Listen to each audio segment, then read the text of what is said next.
Hello class. Welcome back बच्चों। लो प्यारे बच्चों, स्टार्ट करते हैं नया लेक्चर। कल बेटा बिजनेस एनवायरनमेंट शुरू किया था, चैप्टर चैप्टर नंबर 5। 4 पहले और करा चुका हूँ। ठीक है जी, आज खत्म करते हैं इसको। ठीक है, कल से केस स्टडी शुरू करते हैं, फिर पास्ट ईयर क्वेश्चन। बेटा बिजनेस एनवायरनमेंट के ना फीचर पढ़ा चुका था। इसके अलावा स्लेप्ट में से लीगल फोर्सेस की मैंने बात कर ली थी बेटा। सिर्फ लीगल फोर्सेस खत्म कर चुका हूं। ठीक है, ये स्पीड बढ़ाकर ये चारों खत्म करने हैं, और बेटा फिर एडवांटेजेस ऑफ बिजनेस एनवायरनमेंट। चलो खैर, सब सामने देखो। बेटा सबसे पहले आ रहा हूं, अब आज का पहला टॉपिक पॉलिटिकल एनवायरनमेंट की चर्चा शुरू कर रहा हूं। बेटा पॉलिटिकल एनवायरनमेंट क्या बताता है? Attitude of ruling party towards the business. कि बेटा देश में जो रूलिंग पार्टी है वो किस बिजनेस को किस तरीके से देखती है, उसका बिजनेस को देखने का नजरिया क्या है। और बेटा मैंने कल भी ये बात बोली थी, ये स्लैब ना मेरे बिजनेस पे इम्पैक्ट डालते हैं, इनडायरेक्ट इम्पैक्ट डालते हैं। सिर्फ मेरे बिजनेस पे नहीं डालते, पूरी इंडस्ट्री को इम्पैक्ट कर देते हैं। और एक भी चीज इनमें से मेरे कंट्रोल में नहीं होती। क्या बेटा गवर्नमेंट के एटीट्यूड को मैं कंट्रोल कर सकता हूँ कि वो किस बिजनेस को कैसे देख रही है? बेटा आप कभी भी कंट्रोल नहीं कर पाओगे गवर्नमेंट ऑफ इंडिया, कभी भी नहीं। ठीक है ना, वो चाहेगी तो आपके बिजनेस को अच्छे नजर से देखेगी, उसको लगता है खराब देखना है तो खराब देखेगी, कुछ नहीं कर सकते आप। ठीक है ना जी। और एग्जाम्पल देना शुरू करता हूं मैं एक एक करके। बेटा आज की तारीख में बिल्कुल लेटेस्ट एग्जांपल दे रहा हूँ, शायद किसी ने दिया भी ना हो अभी तक। आज की तारीख में इलेक्ट्रिक व्हीकल मैन्युफैक्चरिंग कंपनीज को बेटा सेंट्रल गवर्नमेंट 20,000 15 से 20,000 की सब्सिडी दे रही है। स्टेट गवर्नमेंट भी 5 से 10,000 रुपए की सब्सिडीज दे रही है। बेटा दिखाई दे रहा है कि इस बिजनेस को हम कितना पॉजिटिवली देख रहे हैं कि हमारे स्टेट में आके गुड्स बनाओ। सेंटर तो जो सब्सिडी दे रहा है, हम भी दे देंगे सब्सिडी। दिख रहा है बेटा attitude of ruling party towards the business. Same way अगर मैं बात करूं, सेंट्रल गवर्नमेंट की आज भी एक सब्सिडी है कि आप अगर फ्रोजन वेजिटेबल का प्लांट लगाते हैं, फ्रोजन वेजिटेबल का प्लांट लगाते हैं जिसकी कीमत अप्रोक्सीमेटली 10 CR है, मेरे क्लाइंट लगा रहे हैं। ठीक है जी, 10 करोड़ पहले अपनी जेब से लगाओ, पूरा प्लांट एस्टेब्लिश करो, मैन्युफैक्चरिंग स्टार्ट कर दो, उसके बाद 100% सब्सिडी है। पूरी सब्सिडी, पूरे 10 करोड़ वापस आ जाएंगे। भैया किस बिजनेस को सरकार कैसे देख रही है पता तो लग ही रहा है। पर अगर आप देखो over a period of time, बेटा सरकार ने ना पेट्रोल डीजल व्हीकल को भी सपोर्ट करना बंद कर दिया बिल्कुल। ठीक है जी, लिकर टबैको रिलेटेड प्रोडक्ट पे आप देखो over a period of time taxes बढ़ते ही चले जा रहे हैं, बढ़ते ही चले जा रहे हैं, प्रोडक्ट कॉस्टली होते चले जा रहे हैं। तो भैया ये गवर्नमेंट का एटीट्यूड तो दिखाता है किस बिजनेस के लिए कैसा है, हम किसके लिए फेवरेबल हैं, किन चीजों के हम अगेंस्ट हैं। क्लियर है जी बात? समझ में आती है बात? बेटा एक एग्जांपल दे देता हूं जो मैंने नोट्स में लिखा है। इंडियन इकोनॉमी 1991 में लिबरलाइज हो गई, मतलब एलपीजी आ गया, लिबरलाइज, प्राइवेटाइजेशन, ग्लोबलाइजेशन, तीनों पॉलिसीज हमने इंप्लीमेंट कर दी। पर बेटा ग्लोबलाइजेशन होने के बाद भी कोई भी फॉरेन फर्म की एंट्री इंडिया में आसान नहीं रही है। ये दिखाता है कि एटीट्यूड कैसा था रूलिंग पार्टी का किस चीज के लिए। मतलब आपने जो ग्लोबलाइजेशन किया it is only for name सेक। बहुत सारी फॉरेन फर्म को डिफिकल्टी हुई है, इवन 2000 तक भी वो इंडिया में एंट्री नहीं ले पा रहे थे। ठीक है ना जी। एक फर्म भी है मैंने जिसकी बात करी थी कभी आपसे, 1986 में एक फर्म ट्राई करती है इंडिया आने का, 1999 तक 13 साल तक फॉर्मेलिटी पूरी करती है कि हम इंडिया आ जाए, और 1999 में हाथ छोड़ देती है कि हम नहीं आना चाहते इंडिया, हम कभी हम आएंगे ही नहीं इंडिया। तो ये एटीट्यूड था रूलिंग पार्टी का, बिजनेस को देखने का नजरिया कैसा था आप समझ सकते हो। ठीक है जी, कोई दिक्कत कोई परेशानी तो नहीं? जब यूपी में बेटा इलेक्शन हो रहे थे, पहली बार योगी सरकार बननी थी ना, तो योगी सरकार ने अनाउंसमेंट करी, मतलब बीजेपी की तरफ से अनाउंसमेंट थी ये तो, कि जैसे ही अगर हमारी सरकार यूपी में आ गई पावर में, हम सबसे पहले बूचर हाउस बंद कर देंगे जहां पर गायें काटी जाती, सबसे पहला काम। और ये 24 घंटे के अंदर अंदर कर देंगे हमारी सरकार बनने के। तो ये सर शो करता है ये attitude of ruling party towards the business, कि आप किस बिजनेस को कैसे देख रहे हो। क्लियर है जी बात? अब बहुत सारे एग्जांपल हो गए, आगे बढ़ जाते हैं। बेटा उसके बाद हम बात करते हैं टेक्नोलॉजिकल एनवायरनमेंट की। टेक्नोलॉजिकल एनवायरनमेंट कल हमने थोड़ी सी बात की थी, साइंटिफिक इंप्रूवमेंट्स एंड इनोवेशंस। सारे इनोवेशन इसी का पार्ट होते हैं, कल हमने बहुत सारे एग्जांपल की भी बात करी। 2G के बाद 3G आ जाना, 4G आ जाना, 5G आ जाना, बेस्ट एग्जांपल है टेक्नोलॉजिकल एनवायरनमेंट का।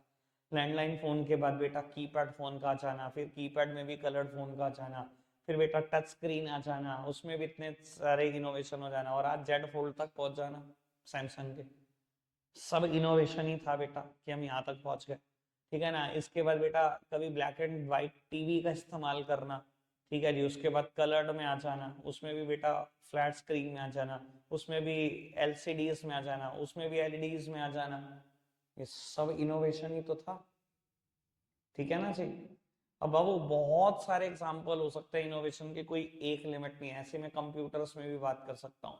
कहाँ जब कंप्यूटर्स आया करते थे बेटा 100 किलो वेट होता था, वेट रिड्यूस किया गया, 50 किलो पे आए, 25 किलो पे आए।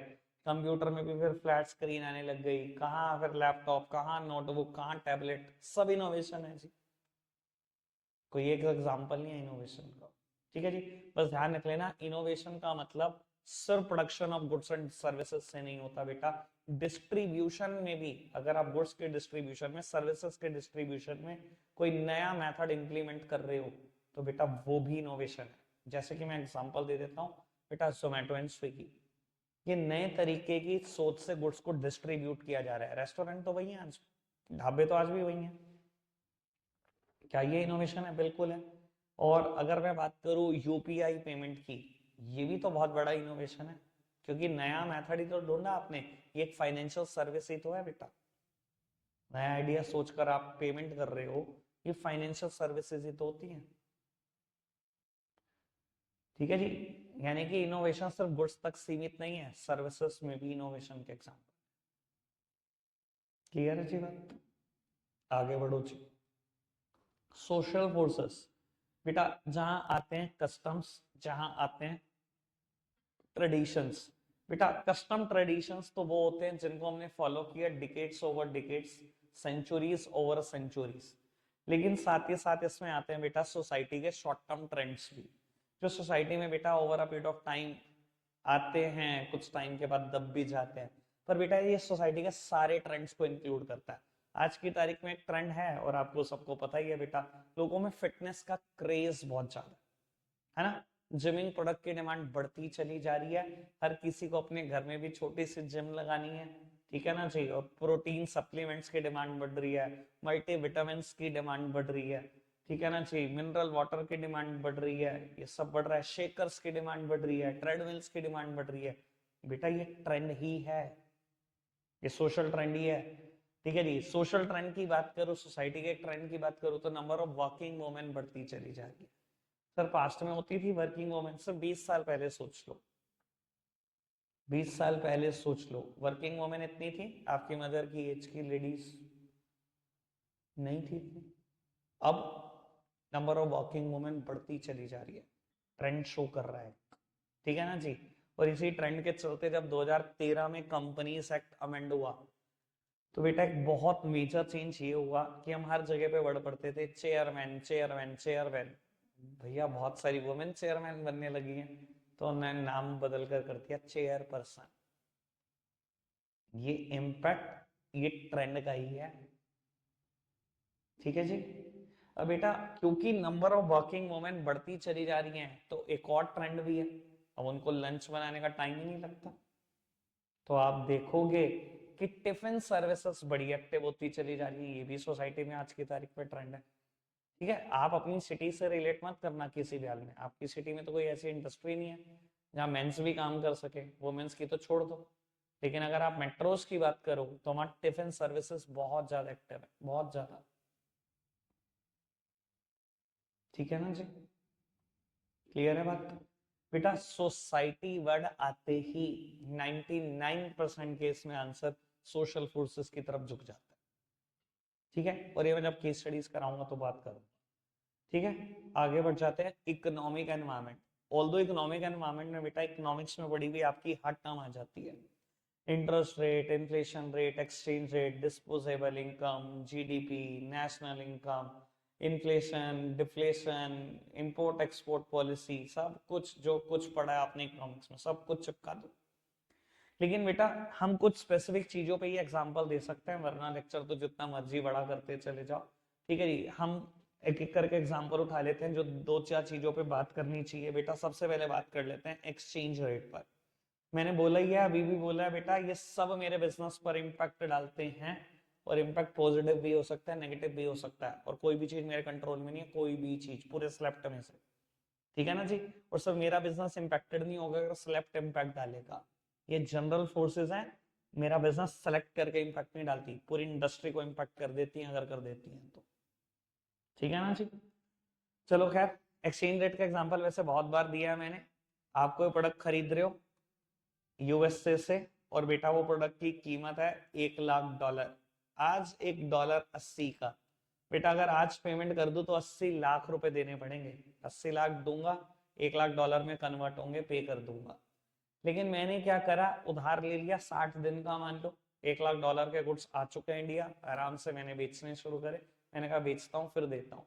बेटा 60 दिन इंतजार करी, $1 का दाम 82 हो गया 80 की जगह। भैया आपने कुछ नहीं किया, आपने तो सिर्फ इंतजार किया, एक्सचेंज रेट आपके कंट्रोल में भी नहीं था, लेकिन वो 82 हो गया।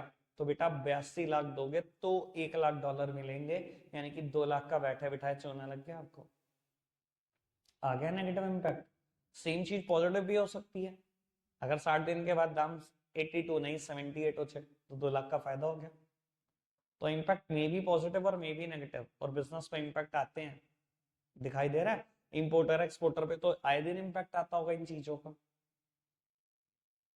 ठीक है ना जी। एक्सचेंज रेट के इम्पैक्ट आते हैं, पता लग रहा है बात। आगे बढ़ जाए बेटा, फिर हम एक एग्जांपल की बात करते थे इंटरेस्ट रेट पर।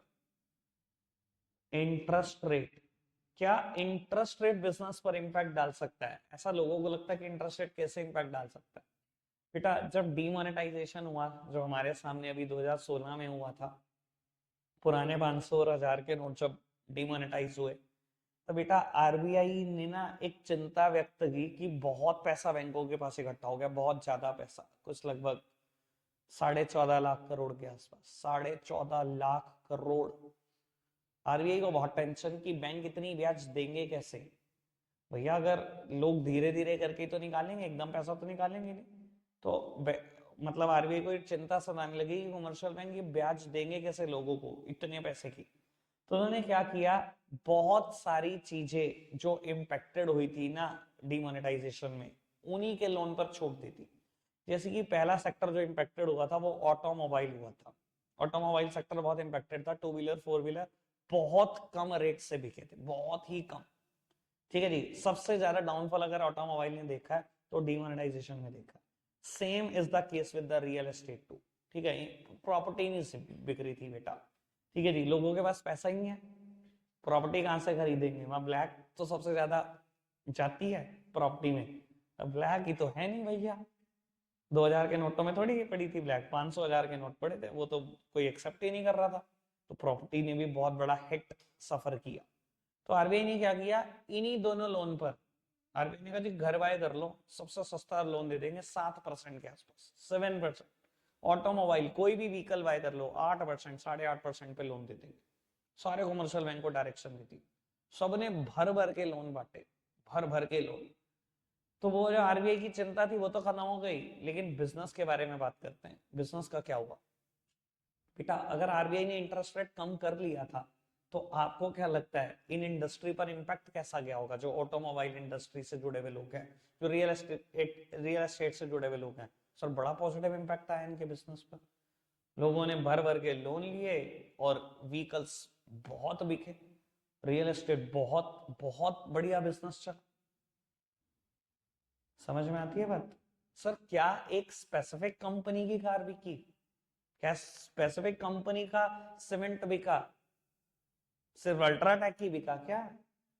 अगर होम लोन पे छूट दे दी आरबीआई ने, लोगों ने लोन लिया और घर बनाना शुरू कर दिया, सिर्फ अल्ट्राटेक सीमेंट बिका क्या? अगर ऑटोमोबाइल पर काफी छूट दे दी तो ये थोड़ी भैया मारुति सुजुकी कार बिकी होगी, पूरी इंडस्ट्री पर इंपैक्ट आया एज अ होल। और यहाँ पर जो मैं इंपैक्ट का एग्जांपल दे रहा हूँ वो पॉजिटिव इंपैक्ट का दे रहा हूँ,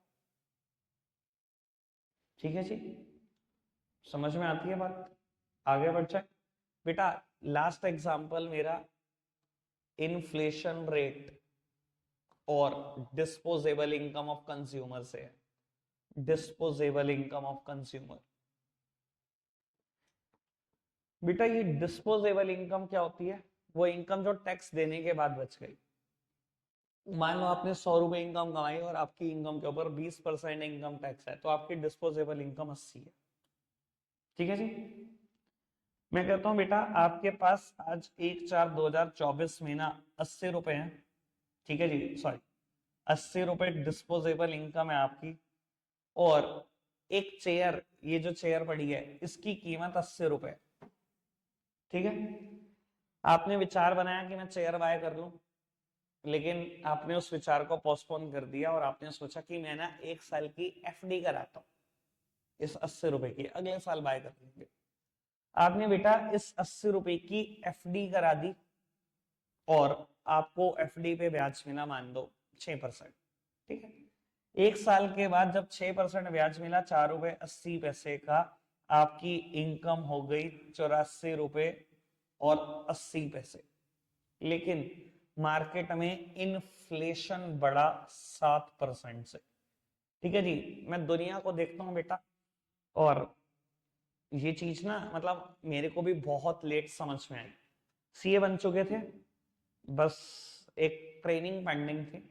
ठीक है जी, मतलब आप सोच सकते हो कि 100 सी एक जगह पर बैठे और एक चार्टर्ड अकाउंटेंट जो 20 साल का एक्सपीरियंस रखता है हमारे से क्वेश्चन पूछ रहा था कि अगर मैं कहूं रिस्क फ्री इन्वेस्टमेंट तो आपका आंसर क्या होगा।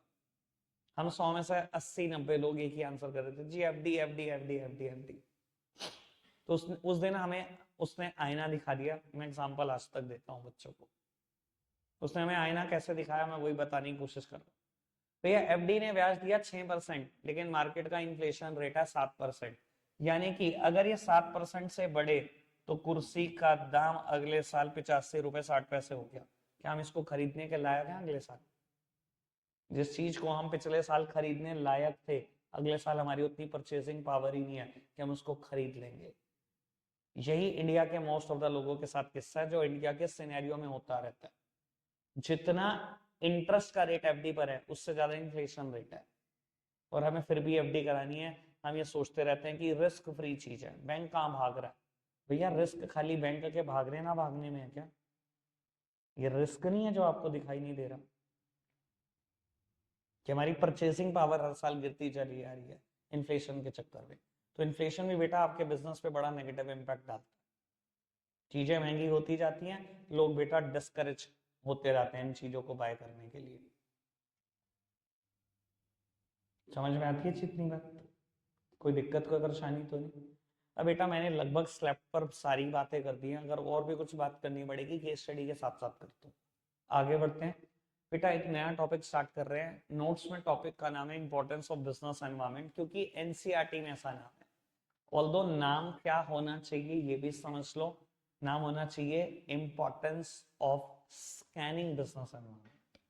यानी कि अगर मैं टाइमली बिजनेस एनवायरनमेंट को स्कैन कर लूं, रीड कर लूं, अंडरस्टैंड कर लूं, तो बिजनेस एनवायरनमेंट क्या क्या फायदे दे सकता है।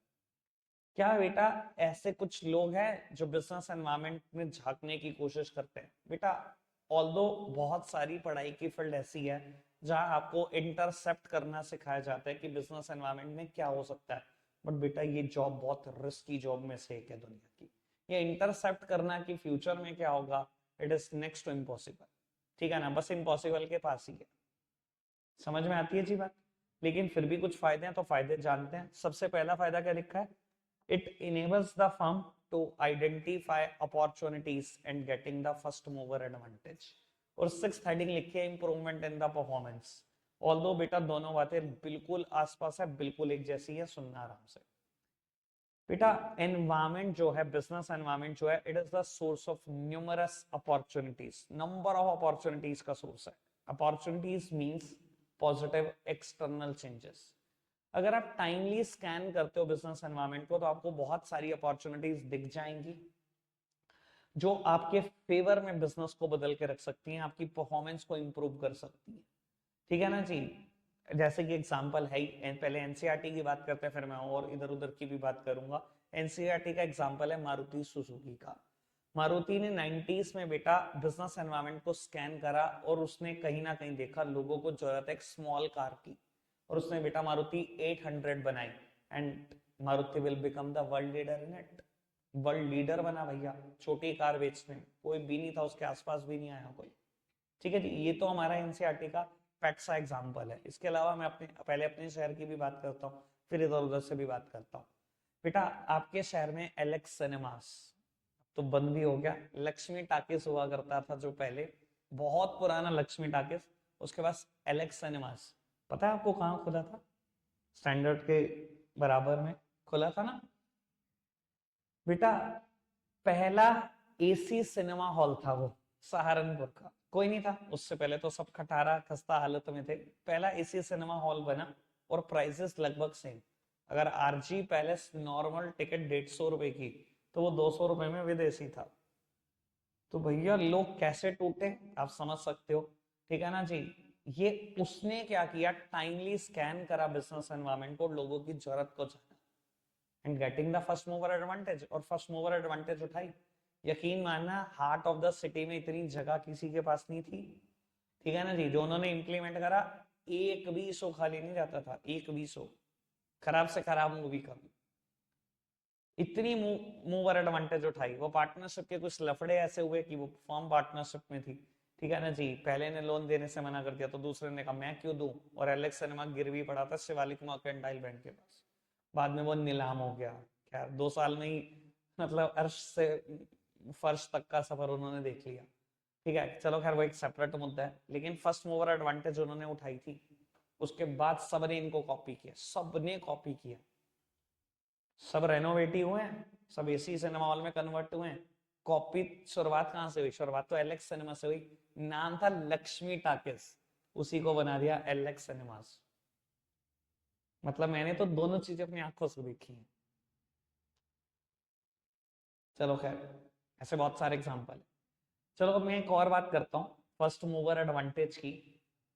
बेटा ये बात शायद आप भी मानोगे, किसी ने ना मेरे को लगभग 2015 या 16 में किसी ने एक बात कही कि जो धंधा कुछ टाइम के बाद ऑनलाइन नहीं होगा ना, खत्म हो जाएगा।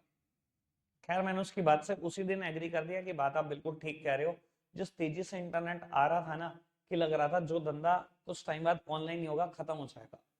ठीक है जी, बाय चांस ऐसा है कि कोविड की इन्वॉल्वमेंट होगी, और उसके बाद तो बेटा वो बात 100% सत्य हो गई। आज की तारीख में आप देखो, जिस भी फील्ड में आपके फादर हैं उसमें कोई ना कोई एक ऑनलाइन प्लेयर जरूर बैठा हो, है ना। और जिसने पहली एडवांटेज उठाई है ना, उसी ने उठाई है, बस फायदा वो आज तक ले पा रहा है। बाकी दूसरा का ना एंट्री भी बहुत मुश्किल है, और दूसरा फायदा उतना नहीं उठा पा रहा जिसने पहले फायदा उठाया था। बस वो उठा के ले गया, बस पूरी मार्केट उठा के ले गया। आज आप फोक डिओड्रेंट के बारे में सोचो, जैसे ही मैं फोक्स बोलता हूं दिमाग में ना नो गैस परफ्यूम जाता है। मैंने सिर्फ फोक ही बोला है, लेकिन दिमाग में ना इमेज उसी की छपी हुई है। क्यों? क्योंकि उसने फर्स्ट मूवर एडवांटेज लिया, बाकी सारी कंपनियों ने कॉपी किया। ये मानते हो, जो पहली एडवांटेज उठा लेता बस वो उठा ही लेता है, जो कॉपी करता है बस वो कॉपी ही करता है, उतना फायदा नहीं होता उसको। मानते हो? कोई भी फील्ड सोचकर देख लेना, आप इतने सारे लोग बैठे हो, आपके फादर का बिजनेस भी कोई ना कोई होगा, और ये भी सोचकर देख लो कि जो उनके कॉम्पिटिटर ऑनलाइन जाकर बिजनेस किया, उसने फर्स्ट मूवर एडवांटेज उठाई कि नहीं उठाई। और जो पीछे रहने वाले वो पीछे रहते चले गए कि नहीं चले गए, वो सिर्फ यही इंतजार करते रहते हैं, रोज आके घर बोलते हैं मंदा है जी। तो आपको क्या लगता है कब हालात बदलेंगे? बदलेंगे ही नहीं, मैं लिख कर दे रहा हूँ। ये तो डे बाय डे खराब होना है, ठीक थोड़ी होना है। क्योंकि ये चीजें तो ऑनलाइन जा ही चुकी हैं। आप अगर आज भी नहीं समझ रहे, आज भी नहीं ऑनलाइन जाना चाह रहे, तो आपको क्या लग रहा है कुछ ठीक हो जाएगा? बैठे बिठाए ठीक हो जाएगा? कुछ होएगा ही नहीं ठीक। तो क्लियर अच्छी बात। बेटा सिक्स्थ हेडिंग थे इंप्रूवमेंट इन द परफॉर्मेंस, लगभग सेम हेडिंग है। अगेन बात वो यही करता है कि बिजनेस एनवायरनमेंट को अगर आप टाइमली स्कैन करोगे तो सिर्फ परफॉर्मेंस नहीं इंप्रूव करेगी, you will become the world leader. Again Maruti Suzuki का एग्जांपल आ सकता है, अगेन एलेक्स सिनेमा की बात। क्लियर है जी बात? बढ़ जाए आगे। बेटा सेकेंड हेडिंग क्या लिखी गई है, it helps the firm to identify threats and early warning signal, और फिफ्थ हेडिंग लिखी है, it help in assisting in planning and policy formulation. बेटा जैसे environment is the source of numerous threats, वैसे ही बेटा एनवायरनमेंट इज आल्सो द जैसे environment is the source of numerous opportunity, वैसे ही बेटा environment is the source of numerous threats too. सिर्फ बेटा अपॉर्चुनिटीज नहीं दिखाई देंगी, अगर आप टाइमली स्कैन करोगे बिजनेस एनवायरनमेंट को, थ्रेट्स भी दिखाई देंगे। और थ्रेट्स क्या है बेटा, negative external changes that will distort a business performance, that will hinder a business performance. जैसे बेटा अपॉर्चुनिटी पॉजिटिव चेंजेस हैं जो मेरी फर्म की परफॉर्मेंस को इंप्रूव करती हैं, थ्रेट्स नेगेटिव चेंजेस हैं जो फर्म की परफॉर्मेंस को डिस्टॉर्ट करते हैं, खराब करते हैं, जीरो करते हैं फर्म को। ठीक है ना जी। और बेटा अगर आप टाइमली स्कैन कर रहे हो ना, तो सच बात यह है कि थ्रेट नहीं बनने पाएगा, वो सिर्फ अर्ली वार्निंग सिग्नल बन के रह जाएगा। और फिफ्थ हेडिंग अगर किसी को लगता है कि इससे क्या रिलेट करती है, तो बेटा मैं एग्जांपल भी दे दूंगा अभी। फिफ्थ हेडिंग है, it help in assisting in planning and policy formulation. कहता है अगर आप टाइमली स्कैन करोगे एनवायरनमेंट को, तो प्लानिंग एंड पॉलिसी फॉर्मुलेट कर सकते हो। बेटा किसके अगेंस्ट, थ्रेट के ही तो अगेंस्ट। और किसके against planning and policy formulation? मैंने एग्जांपल दिया था, बेस्ट एग्जांपल है बेटा, मुझे लगता है इससे बेस्ट, और ये मेरा खुद का दिया हुआ एग्जांपल है, किसी ने शायद सोचा भी नहीं होगा ऐसा। बेटा जिस टाइम पर डोमिनोज बना, बिल्कुल एक साल के बाद उसी लगभग लोकेशन पर सामने की तरफ पिज्जा हट बना, जहां वीवा का शोरूम है। ठीक है जी, सैमसंग के बराबर जहां वीवा का शोरूम है। बेटा जिस टाइम पर पिज्जा हट की कंस्ट्रक्शन चली रही थी ना, बस एक बोर्ड ही लगा था, पिज्जा हट कमिंग सून। बस डोमिनोज ने कहा जी ये तो थ्रेट आ गया, ये तो कॉम्पिटिटर की एंट्री होगी, बिल्कुल पास ही एंट्री ले ली। अब भैया ये एक तो तरीका ये है, चुपचाप बैठ जाओ, कोई प्लानिंग ना करो, कोई पॉलिसी फॉर्मुलेशन ना करो, और बनने दो इसको थ्रेट। आपके जितना बड़ा होने दो, आपके जितना कंपटीशन करेगा फिर पता लग जाएगा आपको। और एक तरीका है, मार्केट में टिकना ही ना दो, थ्रेट बनने ही ना दो, अर्ली वार्निंग सिग्नल की तरह लो, इसके खिलाफ प्लानिंग एंड पॉलिसी फॉर्मुलेशन की जाए। और डोमिनोज की प्लानिंग पॉलिसी फॉर्मुलेशन बहुत बहुत बहुत कमाल थी भैया। ट्यूसडे सहारनपुर का पीक छुट्टी का दिन, फ्राइडे सहारनपुर की पीक छुट्टी का दिन, मॉडर्न लोग फ्राइडे छुट्टी लगते हैं, हिंदू लोग ट्यूसडे रख रहे थे। इन्होंने दोनों दिन चूज करे और कर दिया by one get one medium pizza free. उसके बोर्ड ही लगा था, ये जो हैंगरी सर्च करता है ना, ये डोमिनोज की कॉपी करता है। पता है आपको हैंगरीज में मेजर स्टाफ सहारनपुर डोमिनोज का है, ये तो मैंने 11th में बताया था। हैंगरीज में मेजर स्टाफ ही सहारनपुर डोमिनोज का है। Hungries is the idea of a member of Domino's. Hungries idea ही डोमिनोज के एक मेंबर का। समझ में आती है बात भैया? ट्यूसडे और Friday peak days, peak holidays पर आप अगर एक के साथ एक फ्री दोगे, दुनिया तो बाहर घूमने निकल ही रही है भैया। पिज्जा हट को एस्टैब्लिश नहीं होने दिया मार्केट में। मैं कहता हूं वेरी फर्स्ट डे इनॉग्रेशन के दिन से डाउनफॉल था उसका, तो ये काम कर दिया था डोमिनोज ने उसके साथ, जो पिज्जा हट सोच भी नहीं पा। और एक साल के अंदर अंदर बोरिया बिस्तरा पैक और वापसी हो गई, इतने बड़े ब्रांड की जो सिर्फ पिज्जा के लिए फेमस था, उसकी भी वापसी करा दी हमने। तो ये है बिजनेस एनवायरनमेंट को स्कैन करने की ताकत। ठीक है जी बेटा, थर्ड हेडिंग आपके नोट्स में लिखी है, it help in tapping useful resources. ये पर्टिकुलरली बिजनेस एनवायरनमेंट की एडवांटेज है, ना कि स्कैनिंग ऑफ बिजनेस एनवायरनमेंट की। बेटा कहता है it helps in tapping useful resources, that means business environment is the source of many useful resources. और व्हाई नॉट, बिजनेस एनवायरनमेंट तो है बहुत सारे यूजफुल रिसोर्सेज की खान। बेटा आज आप बिजनेस शुरू कर लो, कोई शुरू कर लो, रॉ मटेरियल चाहिए कहां से आएगा भाई? बिजनेस की ये, मेरे बिजनेस की ये चार दीवारी है, इसके बाहर जो कुछ है बिजनेस एनवायरनमेंट है भैया। अगर कोई रॉ मटेरियल चाहिए तो बिजनेस एनवायरनमेंट से ही आएगा, लेबर चाहिए बिजनेस एनवायरनमेंट से ही आएगी, लोन चाहिए बिजनेस एनवायरनमेंट से आएगा, मशीन चाहिए बिजनेस एनवायरनमेंट से आएगी। इन सब का यूज करके फिनिश गुड्स बनाओगे, बिजनेस एनवायरनमेंट को ही बेचोगे। Customer is also the part of business environment. तो बेटा for receiving of input and for supplying of output, every business is totally dependent upon business environment. तो हुआ नहीं एनवायरनमेंट बहुत सारे यूजफुल रिसोर्सेज की खान। ठीक है जी। एंड लास्ट हेडिंग है help in coping with rapid changes. बेटा बिजनेस एनवायरनमेंट को स्कैन करोगे, बहुत सारे चेंजेस होते हुए दिखाई देंगे और बेटा आप कोप अप कर पाओगे। देखो चेंजेस होते हुए दिखाई देंगे, कोप अप करते चले जाओगे, सर्वाइवल आसान होगा।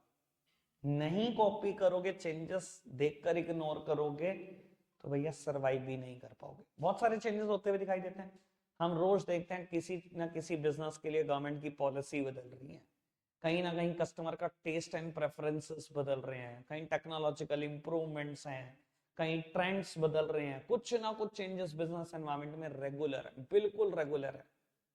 एक तरीका तो यही है कि चेंजेस देखे और फटाफट कॉपी कर लिया अपने आप को, भागते चले गए, उसकी स्पीड पर भागते चले गए। और एक तरीका इग्नोर करते रहे। भैया जितना ज्यादा इग्नोर करेंगे उतनी जल्दी मार्केट से बाहर होंगे। Choice is yours.